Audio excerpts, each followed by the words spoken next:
Bien, bonsoir à toutes et à tous. Il est 17h, nous allons commencer. C'est un grand plaisir pour moi d'introduire mon collègue et ami, le professeur Akihito Suzuki, qui intervient ce soir dans le cadre d'un accord de réciprocité qui est une des fiertés du Collège de France avec le Tokyo College, où il enseigne, ce qui nous permet d'avoir de fructueux échanges. J'ai déjà eu l'occasion l'année dernière de discuter avec Akihito Suzuki d'un sujet qui me tient à cœur, la peste noire, et certains d'entre vous ont peut-être également entendu la professeure Naoko Shimazu, qui dirige le Tokyo College, venir ici également comme professeur invité il y a quelques mois. Pour présenter rapidement Akihito Suzuki, il est professeur d'histoire de la médecine à l'Université de Tokyo, spécialiste de la psychiatrie dans le Japon du XXe siècle.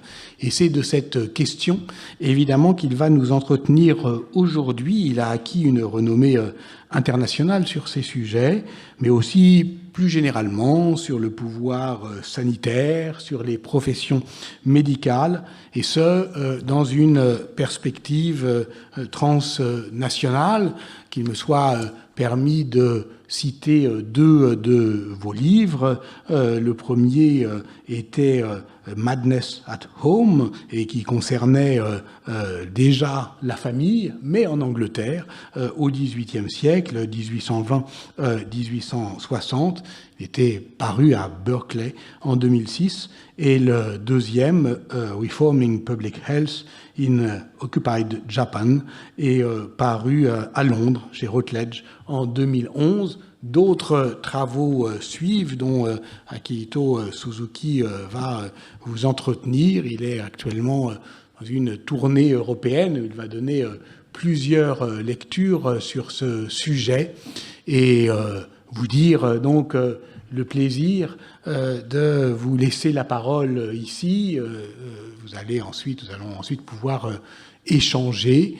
Et c'est vrai que quand il y a, au printemps dernier, à Tokyo, nous avions évoqué ensemble cette occasion, cette belle occasion de rencontre, évidemment que puisqu'il s'agissait d'histoire de l'Italie, de l'histoire de la folie, de grands noms comme ceux de Michel Foucault apparaissaient naturellement dans notre conversation. Et donc, cher Akihito, c'est un plaisir de te céder la parole. Ce moment est pour toi, et le Collège de France est très fier et heureux d'accueillir cette parole. Okay. Thank you so much for a wonderful introduction. I'm sorry, my French skill does not exist, so I think I should talk in English. Today, I'm going to talk about madness at home in Tokyo, the psychiatrist, the patient, and the family, from about 1920 to 1945.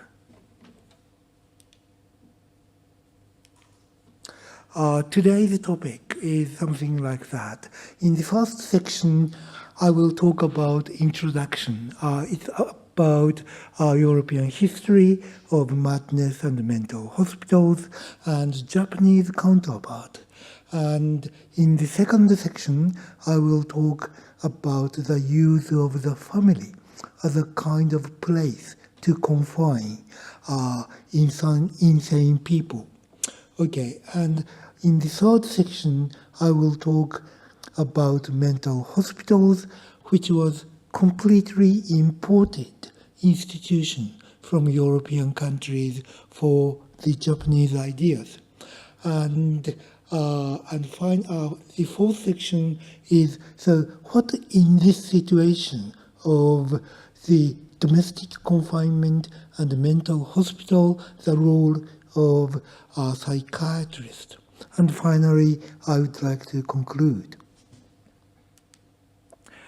Perhaps many of you might know about the history of mental hospitals and their patients have been among the major topics in the late 20th and early 21st centuries.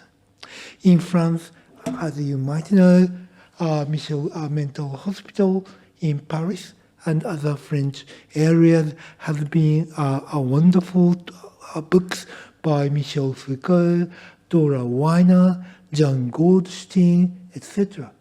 In London and other areas, Roy Porter, Andrew Scull, and Digby, and many people wrote about London and other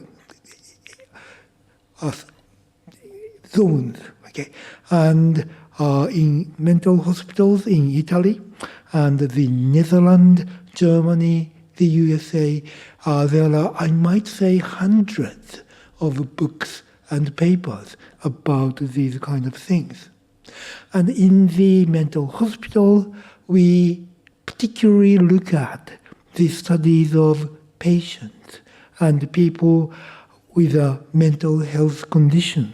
So Foucault on Pierre Rivière and Herculine Bourbon and Goldstein on Nanette Leroy and Porter on John Percival and many psychiatric or many mental illness individuals and patients became a subject of new research. And my basic question is, what has happened in Japan? So first of all, I would like to introduce the present situation of Japan. Now, this is what is the present situation of Japan. Psychiatric care beds per 100,000 population. Japan is really, I might say, strange. Japan has so many beds if compared with other countries. Likewise, length of stay at hospital for mental illnesses, the statistics taken in 2014, Japan is almost several times larger.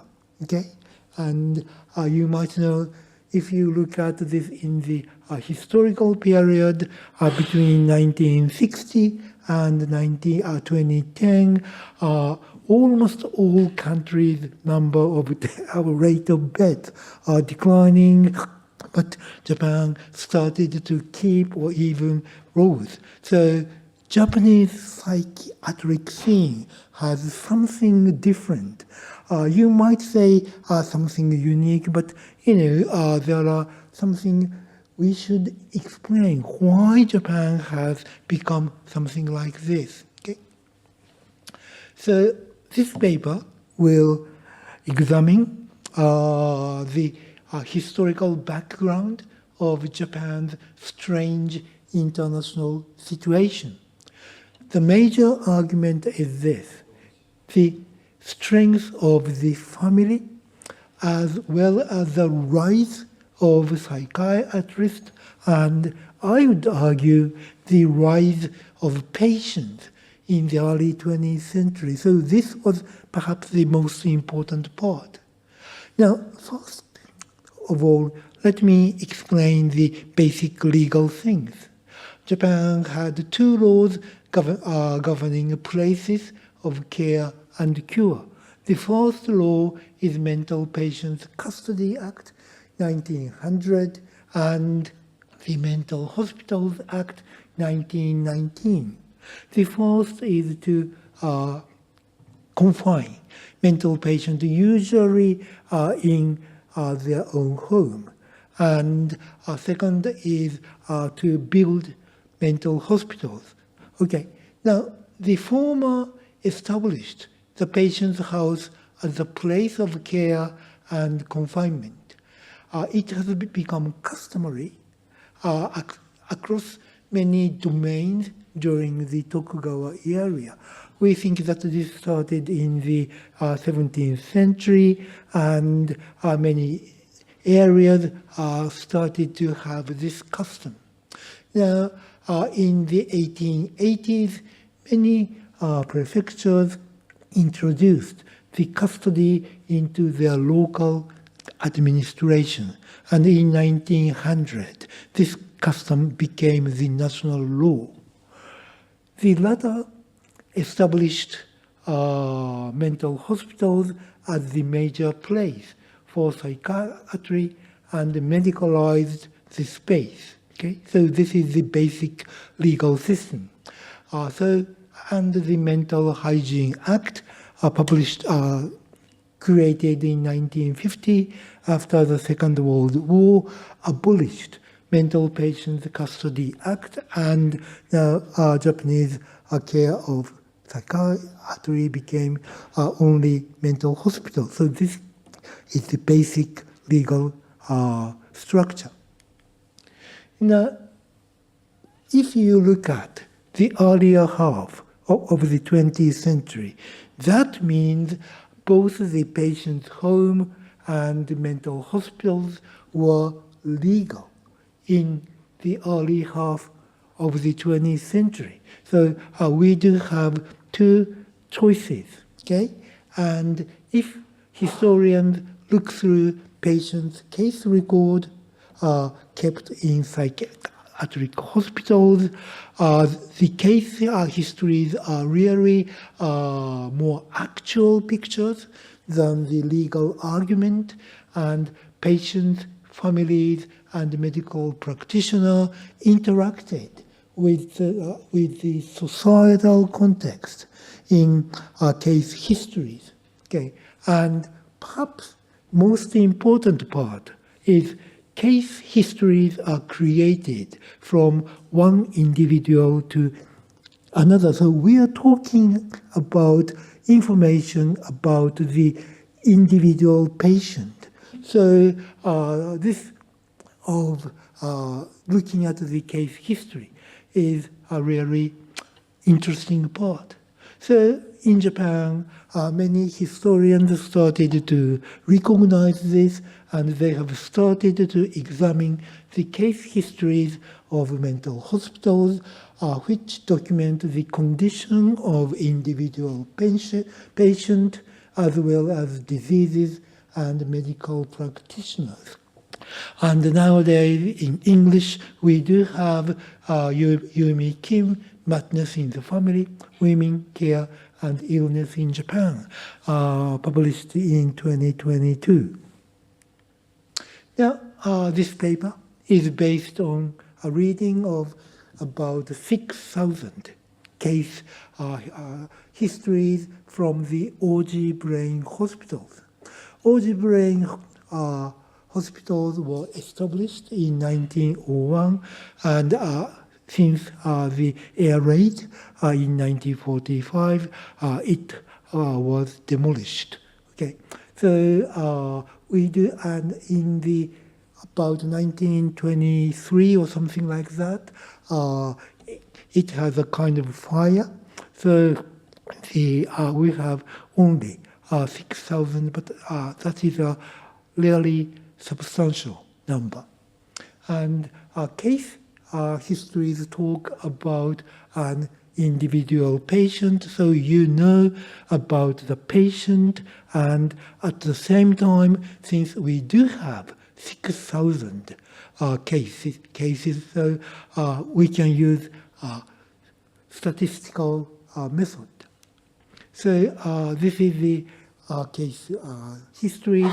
The left is written by the doctors, central is written by nurses, and this final is weight and these kind of data.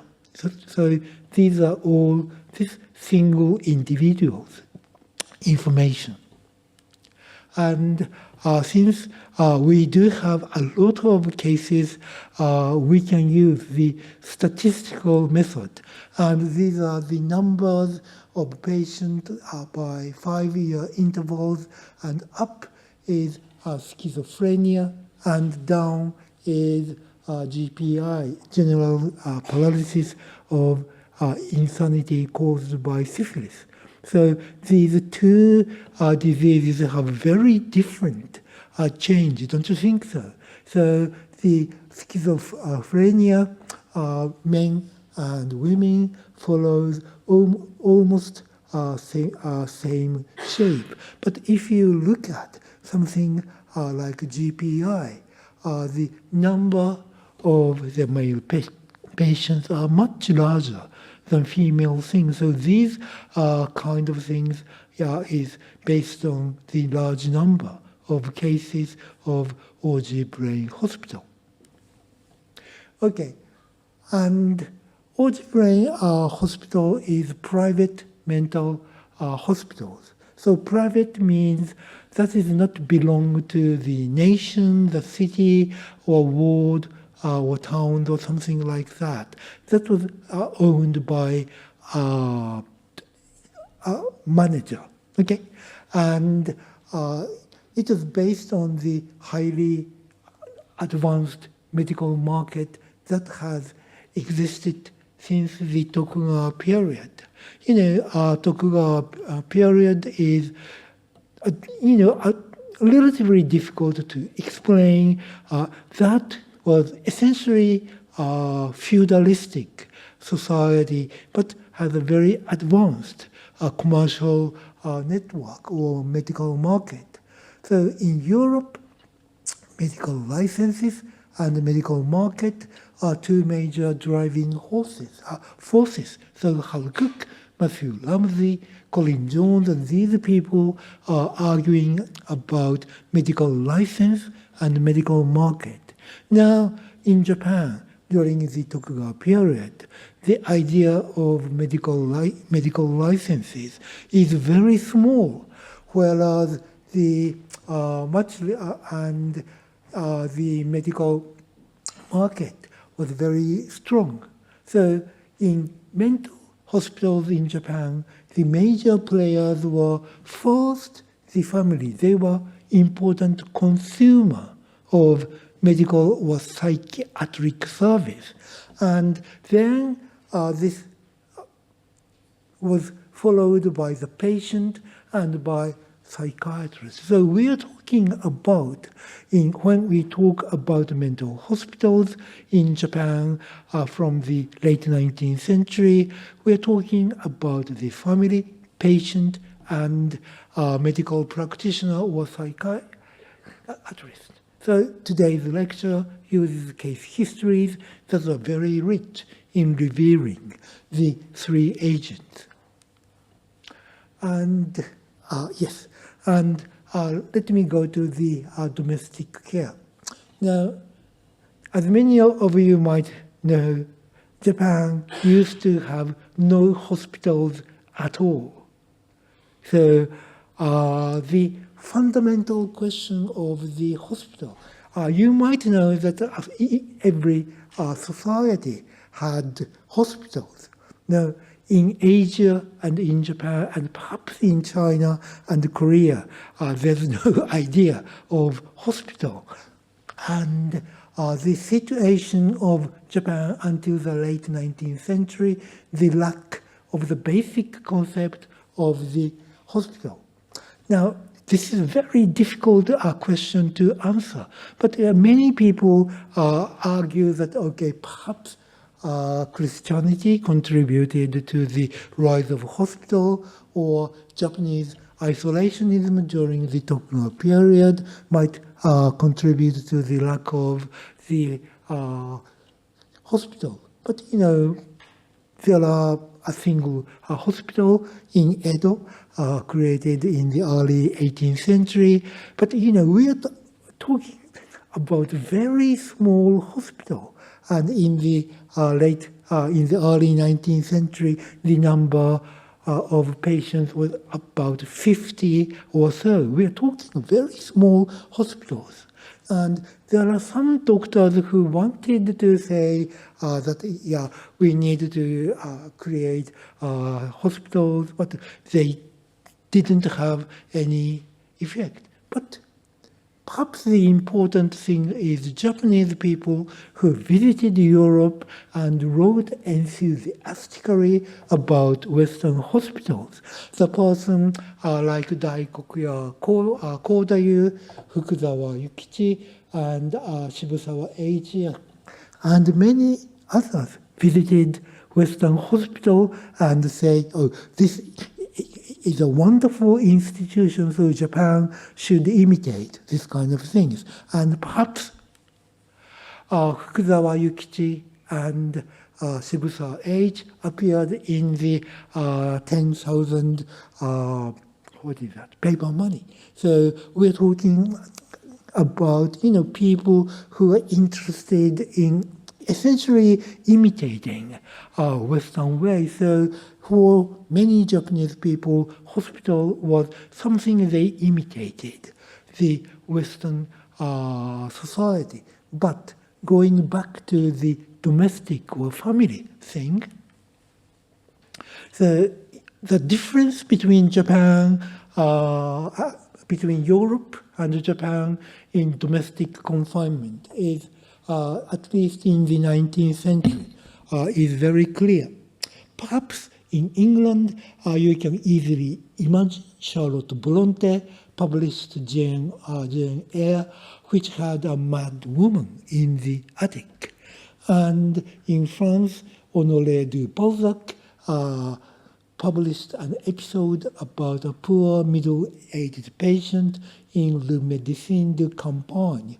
And this person suffered from serious cretinism in a poor part of the village and had been taken care of by his elderly mother. So these examples of home confined, mad people, mad persons, were talked in a very negative rhetoric. Now, in Japan, I would say almost complete opposite. They admired the patient confined in the home. Until the Meiji Restoration, Japan relied on the family and to a lesser extent the small community to take care of patients suffering from chronic and mental illness. So we think that Confucianism provided the everyday practice and dominant ideology. So the government tried to educate people to obey authority and to be pious toward their fathers and mothers, their brothers and sisters. There was almost no mention of individual perspective. So each member was usually a member of the family. So that was a really important part during the Tokugawa period. So many records of filial piety type of discourse were produced. This is a common name for national and regional Confucian promotion books of how to deal with the sickness of people. And there are about, according to one historian's account, about 100 manuscripts in many areas about these records of filial piety. And the overwhelming majority was essentially taking care of family members, and about 5% of them were mental illness. Okay, so this, and if you are interested, you can read many of these books. Left is manuscript, and the right is published things. So please consult these materials if you want to look at what was the major advice of the government to people about their family's long-term illness. Now, this kind of continuity with dramatization of madness during the Tokugawa era also existed, which is evident in major works in Kabuki and other theatrical and musical performers. Many mad man, mad woman appeared in the kabuki and these kind of things. So, and many of them were a kind of this theatrical dramatization of mad woman or mad man. Okay, so this continued, and there were many cases of confusion and moral domestic care until the early and mid-20th centuries. First of all, Shibusawa Eiichi, whose portrait in the 10,000 money, and he wrote a kind of autobiography in 1920s, and he wrote about something like this. When he was just a boy, his elder sisters became insane, and he took care of the sister, and he became really admired by his neighbors because he contributed his own emotion to the care of the mad sister. And in the fictional things, I would like to introduce two really famous literary works. The first is Shimazaki Tosan, and he wrote used to be one of the most well-read long novel, Before the Dawn. 日本語では、なんて言ったっけ？あれ夜明け前。ごめんなさい。Okay. And at the end of this novel, he depicted his father's experience of being confined in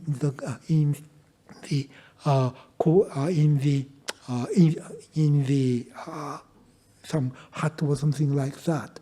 So that is the most famous novel.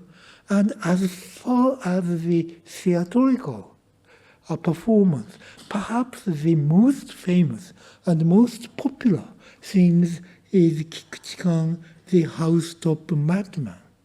And I used this poster in this kind of thing. So the left is the famous thing, okay? And Kikuchi-kan, who wrote this drama in 1916, and this was a kind of happy ending story of a younger brother taking care of the insane or mad elder brother. So, and this situation was painted by a wonderful, painters, and this was performed in the Imperial Theatre, which is one of the most luxurious things, and this was performed by two really famous kabuki players. So this essentially say taking care of a madman in your own house is something very good, and this is one of the main situation in Japan. Okay, and this is the Imperial Theatre, and just by chance, it has the film made in France as a kind of performance. Now, so we think that domestic confinement was established during the 17th century in urban and rural regions, and mental hospitals started in large cities around and after the Meiji Restoration. Now, two things were really important and almost silent patients are what the police called patients not confined. These are about 70 to 80% of all lunatics in the 20th century. So if you read a lot of materials, you just have an encounter with not confined patients. So Toyota Masako, a famous essayist, wrote about an insane woman in the Yotsugi area, an industrial area facing the Arakawa River, or asking non-medical personnel existed and to take care of the patient. And Koita Hashijiro, one of the journalists, remembered meeting a young, weak-minded neighbor whom his wealthy family had sent to stay in Iwanosaka, a notorious slum in Itabashi ward. So this was an expansion of the local business that took in children or disabled people, and they made money. So these things, yes, existed, but I'm sorry, I don't have any good record. Okay, now, and then I would like to argue about the balance between the home confinement and mental hospitals. So I made a kind of graph, and I'm sorry, the grayish part is the home custody patient and number and home custody rate. And black is number of hospitalized patient and rate of hospitalization. So at 1906, there are more home custody patient, and there are about 3,000, and hospitalized patient just over 1,000. Okay, and up to 1930 or something like that, or 35, the home custody patients number grew. But from the 1930s, there are clear signs of their number started to decline. Okay, now if compared with the hospitalized patient, these patients just grew and grew, and then after 1919, which is the year of the Mental Hospitals Act, mental hospitals started to grow.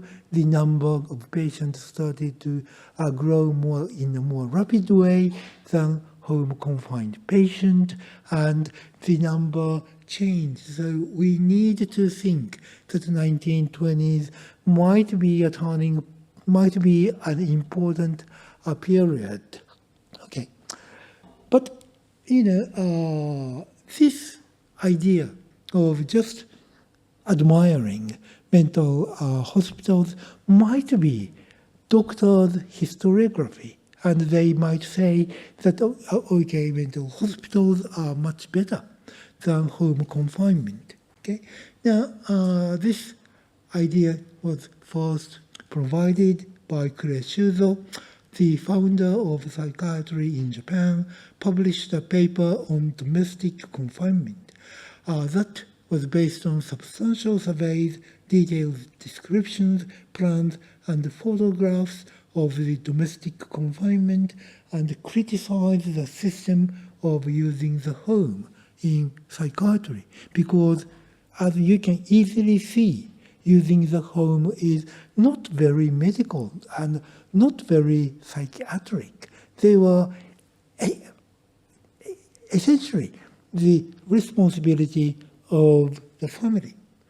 So, but there existed different presentations of domestic confinement by doctors. Some doctors said, domestic confinement might be a very good effect, and patients lived with their family member, and they have a smiling face, or something like that. And if you look at these three photos, okay?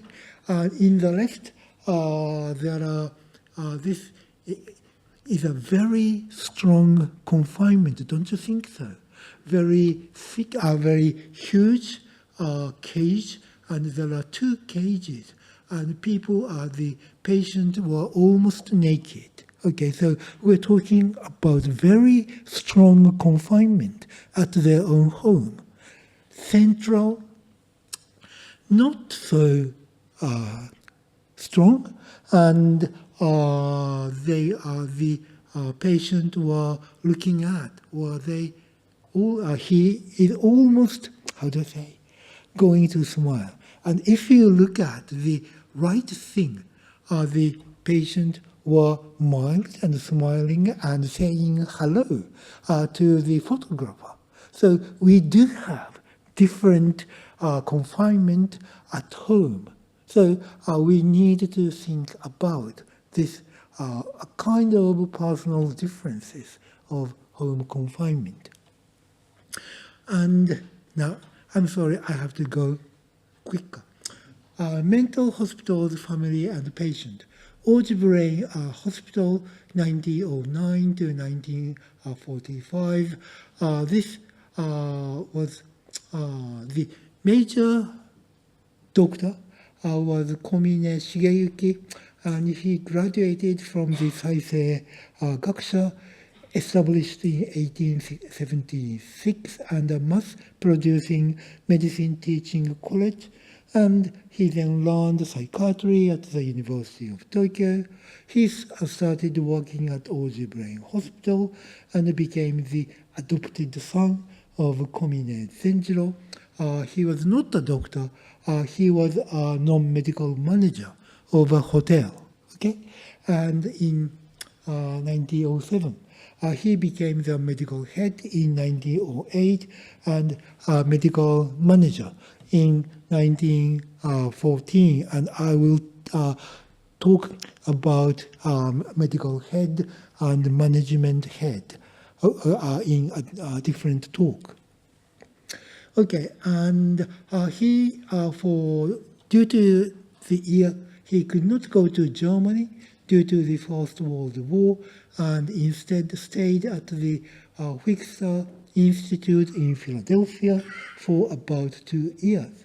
In Philadelphia, Isaac J. Whistler funded an endowment to create a large research building known as the Whistler Institute, with a strong focus on biology and medical science. Okay. Now, Komine learned there to expand Oji Hospital to have an experimental laboratory. So yes, Oji Hospital had a laboratory, and to use English to write case histories for outpatients. So I listed the right side document as a kind of English written case record.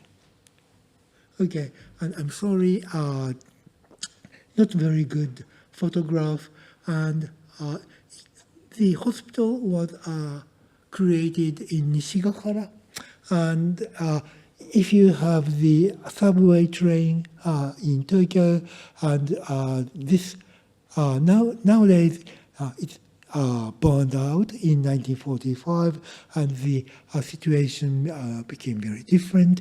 But you can look at the Oji Hospital here. One important part is in the 1930s, it has become a kind of, a lot of houses were built there, and you have a lot of neighbors. Okay. Now, please do not mix these Japanese hospitals as asylums from England, and I have taken this from the colony hutch, which was in the farm around London. Okay, so this is an important thing, and this is the case histories, and these case histories usually have two really important sources. First, is the narrative or explanation given by the family. So at the beginning, they usually have really detailed narrative or story of the family. So why this person became insane, why my wife or my husband, my father started to have serious things. And left is the standard length, and right is relatively long things. And this is the family's letters. I'm sorry. And not just family's letters.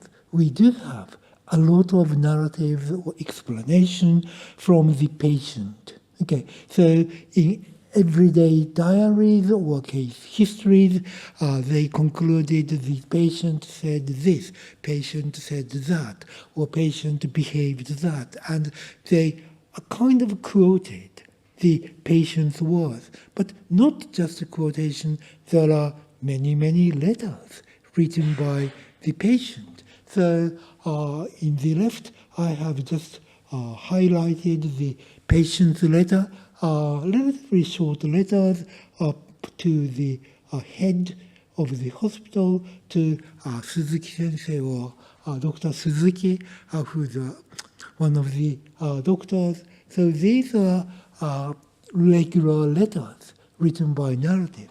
And the next right-hand side, this is a relatively long letter. It's about 10 pages of letters and told why I was confined and a kind of criticism against the Japanese police and hospitals. So these are really exceptional letters. And perhaps this is about 100 pages of autobiography and the depiction of his own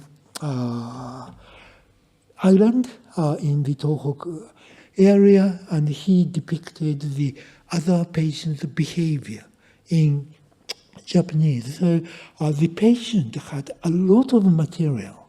So in each medical encounter and independent letters, patient talked about his or their activities. Okay, and so my final story. So let me talk about one of the typical patterns. Of case histories.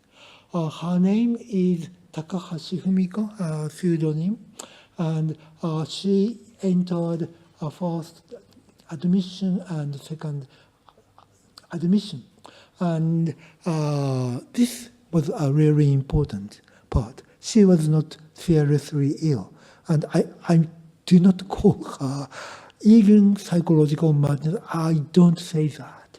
And she lived in the wealthy area of Tokyo in Akasaka Ward, and she entered a woman's college but dropped out in the second year. Okay, and if you look at her living area, this in the Akasaka area, and perhaps in the former Edo period, many daimyos lived in this area. So, and many rich persons just bought a piece of land here, and there are so many wealthy people living here. And she was one of these families. Okay, and what she first wanted is she wanted to get a job and to get a westernized lifestyle. She said, quote, "I wanted to go out and to work. I tried, but the parents did not let me go out." So this is her basic argument. And during the rise of the women's movement, many eminent female activists encouraged young women to get jobs. And there are very good many books which encourage young women to get a job. and Fumiko and the female patient wanted a Western lifestyle. And so clothes, hairstyles, shoes, and other urban appearances. So this is from another female patient who lived in Kyobashi area, and a doctor has written shortcut hair and modern girl style. So, they encountered the shortcut and very modern girl, and they wrote that at home she occupied a room for her, listened to vinyl records, moved to dancing, and stepped around. She started to become a friend with a student of Meiji University, exchanges letters with him. She is open to among sugar-coated words and talks about she likes a certain man casually and openly. So this is a very modern way of behavior.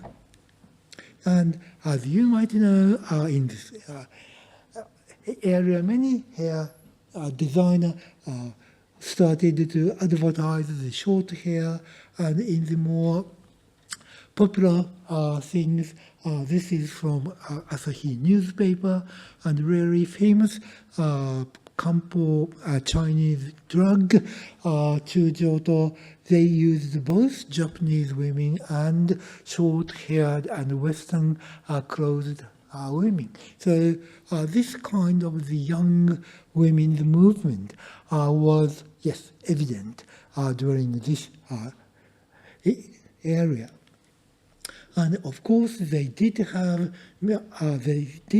dance hall, and you can look at many women and men just getting dances. Okay, so this is something they had during this period, and many young women wanted to have this dancing hall. Okay, now we have looked at Fumiko's argument. Okay, now the parents were let me look at the parents' argument. Parents were against Fumiko's plan to become a new woman, to get a job, adopt a modern lifestyle, and enjoy dance halls. They particularly looked at economy, at Fumiko's economic situation. The father's question is, so how to pay fees for tuition of dancing? How to pay for the entrance fee for dance halls? How to pay for the clothes for dancing? How to pay for the restaurant after dancing with her friend? Okay, so Fumiko did not have her own money. Okay, and Fumiko steals almost all the money from her parents, and cash, her mother's clothes, jewels, and other things was stolen by Fumiko, and Fumiko sold these things and had some money. Okay, the mother told the doctors about Fumiko's condition at the time of admission on 27 April 1936. Okay, and then on either 9 or 10 May, the father came and gave long and substantial details of Fumiko's recent behavior. Fumiko left the house and visited dance halls not just in Tokyo, Kobe, Kyoto, and Osaka. At Odawara, she was almost introduced to the job of prostitution, and the police almost arrested Fumiko and asked the family to do something to control this woman. So the family asked natives to come together, held a relative meeting, and discussed what they should do, and finally carried her to OBH. And perhaps this is the summary of the father's narrative, what she did. He told in about 5 pages of her behavior. So this was her criticism. The father's and the parents' criticism of her behavior. Okay, so we have something like this. Fumiko's argument is she needs a job, new Western clothes, hair, and a new pastime of dancing. But she was also aware of the lack of self in her behavior, and these are written and told to the nurses or doctors, and they were recorded in case histories. Now, parents' argument, emphasis on the economy, controls of payment, and the risk of police intervention. So these are similarly written in the case books. Okay, and so the patients were successful. The parents were successful in calling back Fumiko to the family's order and behavior for young women. Okay, so now perhaps finally we should ask the behavior of, yes, psychiatrists. Okay, so this was not a serious psychiatric case. Fumiko's case was rather a domestic, generational, financial, and social trouble, which is a part of the transition of modernization of Tokyo. So both the patients and the parents, particularly the father, presented their argument in substantial ways. Okay? And usually psychiatrists carefully listened to both sides, I would say, and finally took the parents' side in this case. Okay?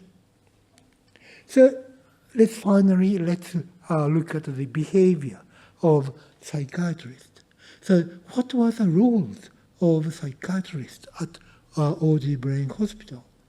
Now, I do not go into detail, but OBH has a really advanced scientific standard, and therapeutics and something like that, malaria therapy, insulin therapy, and ECT were introduced and used extensively. I do think this the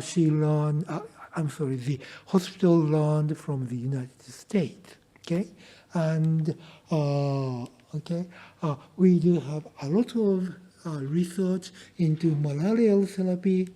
We do have a lot of records of electro ECT and insulin shock therapies. Okay, so they use these kind of things, and how scientific is a different question. Yes, but they used. Okay, now, but instead of concentrating on new, advanced, and technological treatment, psychiatrists thought about the questions of the family and the patient. Now, the second stay of Fumiko, about 2 years after, is really interesting. Fumiko was at that stage married to a clearly intellectual person with a learning in the humanities. Fumiko and the father had agreed, they had almost already agreed, okay, let's go to Oji Brain Hospital. Okay, and about the crucial issue is how to have a baby.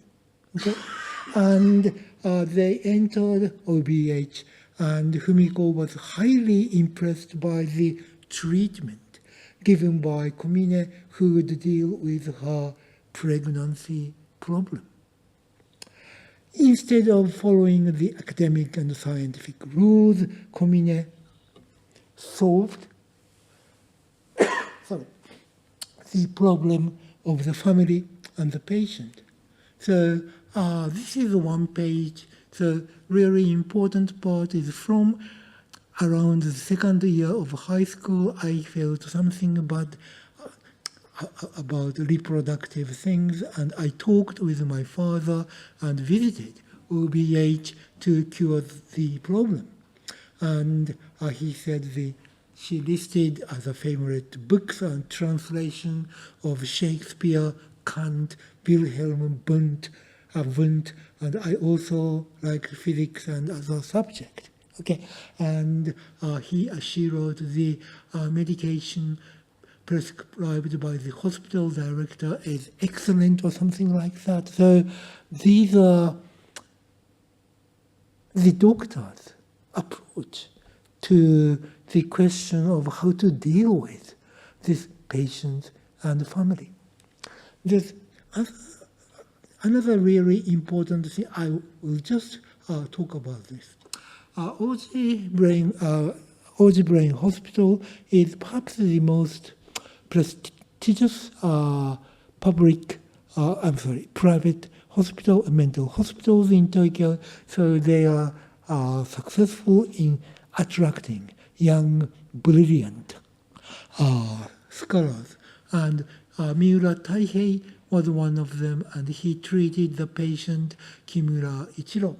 And Miura Taihei later became the professor of psychiatry at Keio University, and likewise Utena Hiroshi later became professor of psychiatry at the University of Tokyo, and both Miura and Utena, they worked at the Oji Brain Hospital.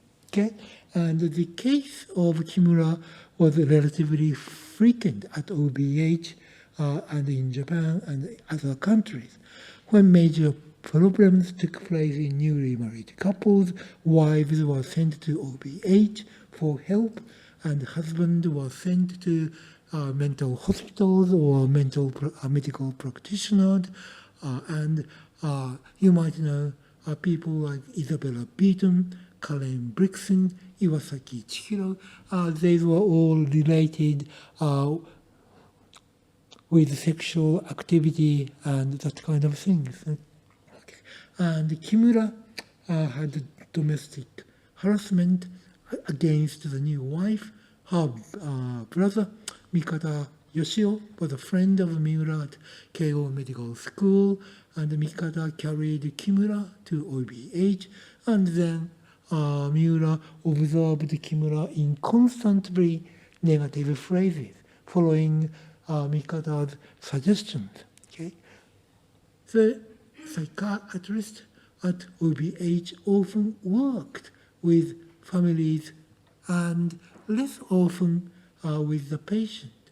In Fumiko's case, Komine worked with the original family of Fumiko and her father, despite her marriage to her husband.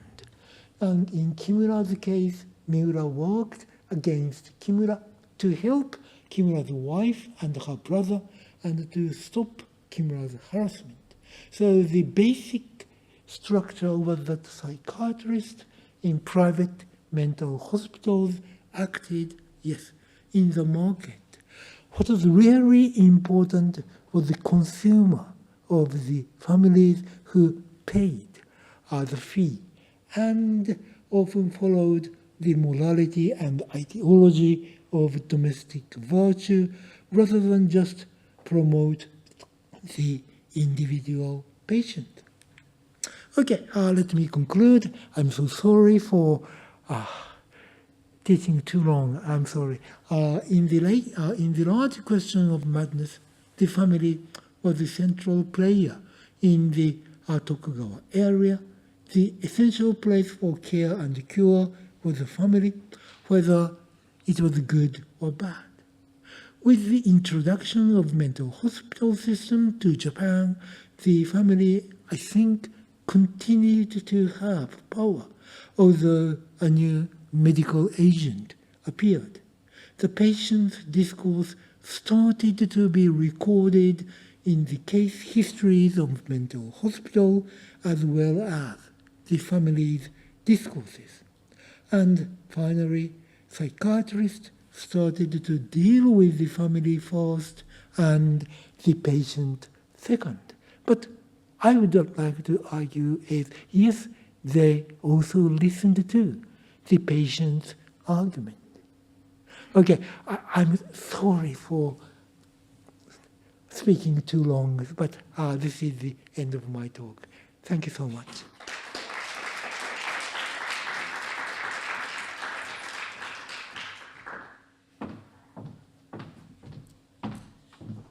Thank you very much, Akihito Suzuki, for this fascinating lecture. It clearly demonstrates that a society is defined by its relationship to madness between family and hospital. You described not a unique aspect of Japanese civilization, but rather a specific aspect of its history. I was impressed by the photographs depicting the various degree of domestic confinement, and I was also intrigued by the figure of the madman in Kabuki. You also described the history of the institutionalization of madness, and I want to know if this could also be explained by the specific history of psychiatry, Japanese psychiatry. For example, you present graphs of on schizophrenia, but it is defined in the same way in Japan and Europe. In other words, there is our psychiatric categories also have a history. Very good point. Now, this will, okay, I asked a few medical or psychiatric historians with the difference in terms of something like schizophrenia and GPI. GPI is caused by syphilis. Yes. And schizophrenia, yes, they wrote almost the same pattern of the rise in the late teens and then 20s, and in the 30s it started to decline. So this pattern is shared by other German or Ireland or Scotland. Now, what is that? GPI. They are very different. Yes. So in Scotland, the ratio of male and female almost the same. In Japan, many males started to suffer syphilis, and then in his 30s and 40s, they started to suffer GPI. And why? A very tough question, but could I speculate on something? Yes. Okay, and my answer is prostitution.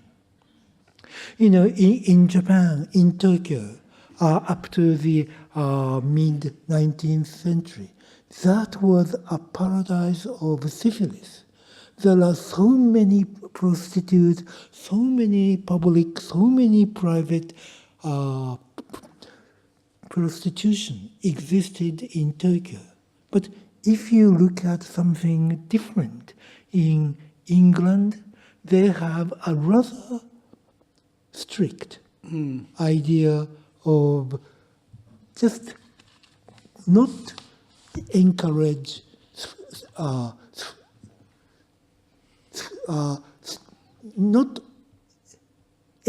men to get syphilis or something like that. So England had the capacity to control, to a certain extent, this number of syphilis, while Japan almost did not have that kind of things. Oh, that is one thing. And as you might know, during the 18th century,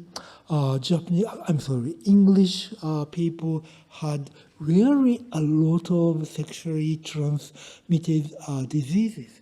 One historian suggested that about 20% of adult male suffered from syphilis or sexual transmitted diseases. So that was similar, I do think, with Japan up to the mid-20th century when government started to be to control syphilis. And my speculation is Japanese males started to suffer syphilis very frequently. This is my idea. So Madness at Home is the title of your book about England, and it's the title of the talk today, but it's not the same madness, and it's not the same home. In Madness at Home, I use the newspaper articles, and this time I'm now using the case histories, and they are very different. Newspaper articles are, if they quoted, but they are not the very good quote. But in case histories, they are more, more interested in both the patient and the families who are really interested in how to deal with their own family member. Okay. I'm sure there are experts in the audience. If you like to ask some questions,